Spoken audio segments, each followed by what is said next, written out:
perseverança tem a ver com os lugares para onde você vai depois que erra.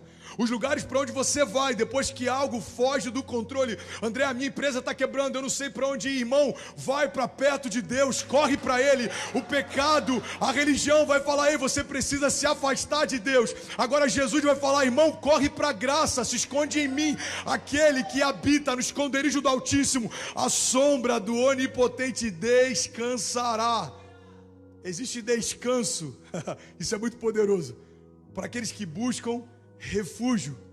Existe descanso para aqueles que habitam a sombra do Deus que pode todas as coisas. Você percebe o quanto é sutil algumas chaves que a palavra carrega? Ela fala de habitação. Presta atenção nisso, irmão. Só essa primeira chave eu creio que já vai liberar o destino de muita gente. A palavra fala de habitação, porque a habitação é completamente diferente de um lugar de visitação.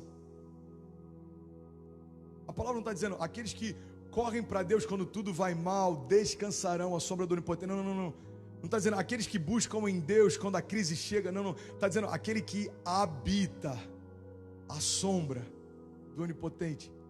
Aquele que habita no esconderijo do Altíssimo encontrará descanso. Você percebe que o descanso é fruto da habitação. Você percebe que a habitação é reflexo de relacionamento, porque alguém que habita precisa se relacionar. Alguém que habita em algum momento decidiu permanecer. Alguém que habita em algum momento falou: quer saber? Eu estou cansado de ir para todos os lugares, tentar todas as coisas, eu estou cansado de andar em ciclos. Eu decidi, eu vou firmar as minhas estacas aqui. Eu decidi, eu vou construir os alicerces da minha casa, da minha família, da minha história aqui, sobre essa rocha inabalável. E Deus está dizendo: ei filho, porque você escolheu a minha rocha como lugar de esconderijo e habitação, a minha sombra, você encontrará descanso. Deus está ensinando princípios desde a queda de Adão, que são aplicáveis para a nossa história hoje também. Tem gente que está dizendo: ah, mas você não sabe o que eu fiz. Irmão, eu não sei, mas Deus sabe, e ainda assim Ele decidiu se entregar por você. Quando Jesus se entregou naquela cruz, Ele sabia do que faríamos.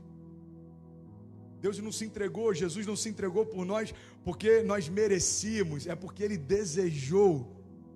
E a gente precisa entender a diferença entre mérito e desejo. Nós não vivemos milagres porque merecemos. Nós não estamos de pé porque merecemos. Nós não fomos gerados porque merecemos. Porque a gente parte de um pressuposto: fomos gerados antes de fazermos qualquer coisa. Ou seja, Deus liberou uma palavra de vida sobre nós, nos enxertou no ventre da nossa mãe sem termos feito nada ainda. Irmão, você não nasceu porque merecia nascer. Você mereceu porque Deus desejou que você nascesse. Somos desejados por Deus, desenhados por Deus.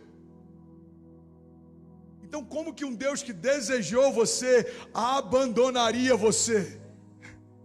Por isso que Ele diz: olha, pode até uma mãe que amamenta o seu filho se esquecer dele, eu todavia jamais me esquecerei de você, diz o Senhor.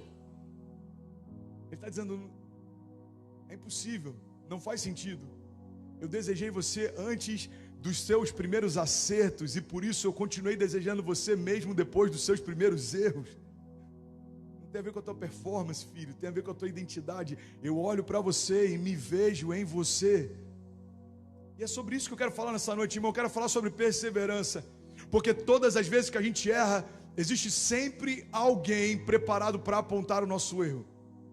Todas as vezes que a gente quebra, existe sempre alguém preparado para apontar para o nosso fracasso. Todas as vezes que a gente se perde, existe sempre alguém preparado para apontar para a gente, dizendo: olha, ele desviou, ele sei lá, desanimou.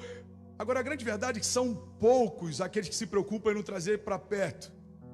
Você já parou para reparar isso? Quando eu me converti, eu lembro que os meus amigos fizeram apostas para ver quanto tempo duraria a minha conversão. Os que gostavam mais de mim apostaram em um mês e meio. Já são 14 anos. E eu fico feliz de dizer que todos eles perderam a aposta e todos eles de alguma forma foram alcançados depois, através daquilo que Deus depositou em mim. Irmão, olha para mim, quando a gente está perdido, tem um monte de pessoas que se levantam para apontar, mas a grande verdade é que o único que poderia apontar os nossos erros decidiu se entregar por nós, para ter a gente de volta. Isso é perseverança. Perseverança é, mesmo que eu caminhe, passos largos para o lugar errado, é eu entender, cara, existe um Deus que me ama, continua de braços abertos, e eu preciso bater a poeira, eu preciso me recompor e voltar para o lugar de onde eu nunca deveria ter saído. Eu não vou desanimar até que se cumpra o que Deus prometeu. Eu não vou parar, mesmo que coisas mudem, situações, cenários, pessoas se levantem, gigantes venham contra mim. Eu vou perseverar, porque aquele que me prometeu é fiel para cumprir. Perseverança tem a ver com olharmos menos para os nossos erros e também para os nossos acertos, e olharmos mais para aquele que nos prometeu, porque tem momentos, irmão, que a gente fica amedrontado, a gente pensa em desistir, porque quando a gente olha para o tamanho da batalha e a gente olha para nós mesmos, a gente fala, cara, é impossível.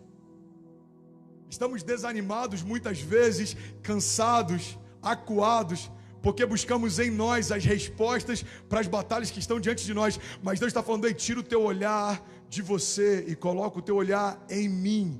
Você vai perceber que por maior que seja a tua batalha, nenhuma delas é maior do que eu.